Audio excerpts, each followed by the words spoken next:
I'd make two observations. I buy oil. I buy oil based on cost and availability. So at that point of time, much of the oil available on the market was Russian, because Europeans were essentially buying up the Middle East oil, which was our traditional supply. So circumstances pushed us in a certain direction. But since you spoke about moral ambiguity, I would say this, no European country has been attacked with Indian weapons. I wish I could say that for European weapons vis-à-vis India. India's top diplomat fires back as Europe questions New Delhi's ties with Moscow, laying out India's rationale on Russian oil and pushing back against Western criticism. At talks in Finland, Jaishankar bluntly criticizes the West over its anger on Russian oil purchases, stressing that India bought energy based on price and availability in a distorted market. After sustained criticism over discounted Russian crude, India is now turning the spotlight on Europe's own weapons record, pointing out how European arms have shaped conflicts around its borders. Jaishankar delivers a sharp reminder that European-made weapons have been used against India, a pointed remark that appears to catch parts of his Western audience off guard in Finland. By stating that no European nation has ever been hit by Indian weapons, Jaishankar offers a brutal reality check that underlines India's restraint even as it faces imported weaponry on its own frontiers. As Western governments target India's Russian oil deals, New Delhi highlights that European buyers first absorbed Middle Eastern barrels, forcing India to turn to Russian supplies already flooding the market. India's position, everybody's obviously one of the world's big powers, so what you do matters. And in Europe, people have been a bit equivocal about India's position on the Russia-Ukraine war. Why aren't you more committed to the Ukraine fight? Now you have another big war close at hand in Iran and so on. Explain to the audience here, you're sitting in Delhi, how do you see the challenges posed by those two conflicts and India's national interests and how you're trying to steer them?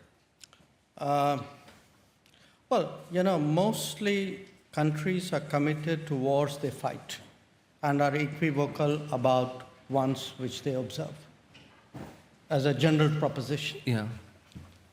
So I can think of a lot of wars close to us where the rest of the world is quite equivocal. In this particular case, here's the challenge. You have, for the sake of simplicity, four parties, which is US, Israel, Iran. I'm using the Gulf as a part, though I accept they have a very differentiated position. And we have extremely good, extremely strong relations with all of them. So when you have then that situation, clearly your response... So to clarify, that includes Iran. You regard yourself as having good, strong relations with Iran? Yes, we have good relations, very substantial relations with Iran. Yeah.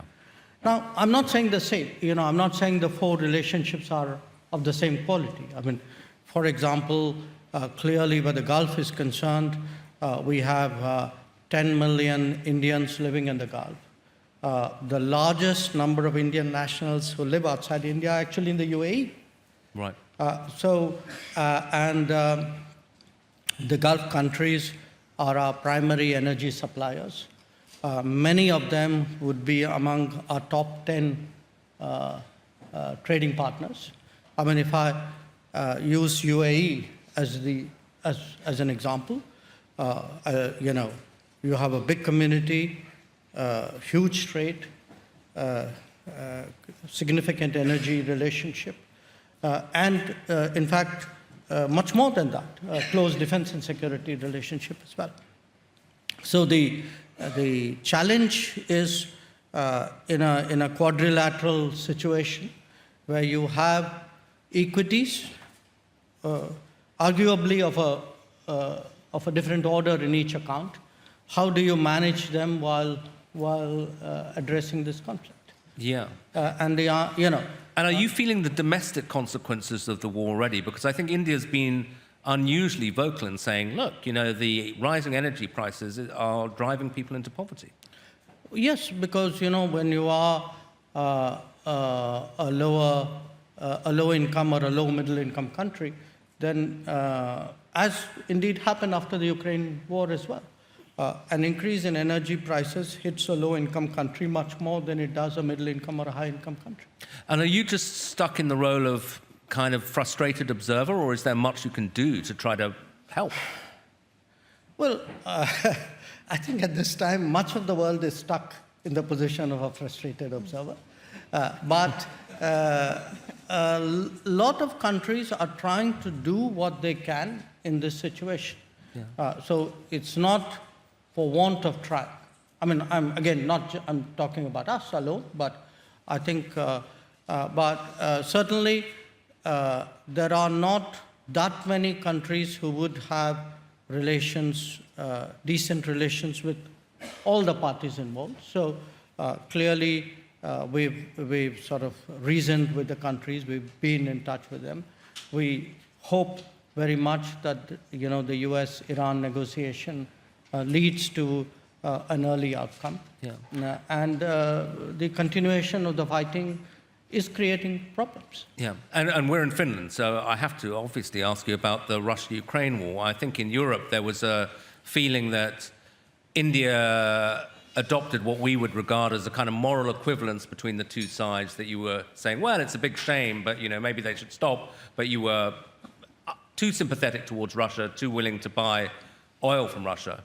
So how would you explain that position to the people here? Well, I'd make two observations. I buy oil. I buy oil based on cost and availability. So at that point of time, much of the oil available on the market was Russian, because Europeans were essentially buying up the Middle East oil, which was our traditional supply. So circumstances pushed us in a certain direction. But since you spoke about moral ambiguity, I would say this, you know, no European country has been attacked with Indian weapons. I wish I could say that for European weapons vis-a-vis India. So keep that in mind. Be more explicit so that people understand what you're saying. Europeans sell weapons which are used to attack India. Not now, for many, many years. We Indians have never done anything to endanger Europe. So I think that's a reasonable point.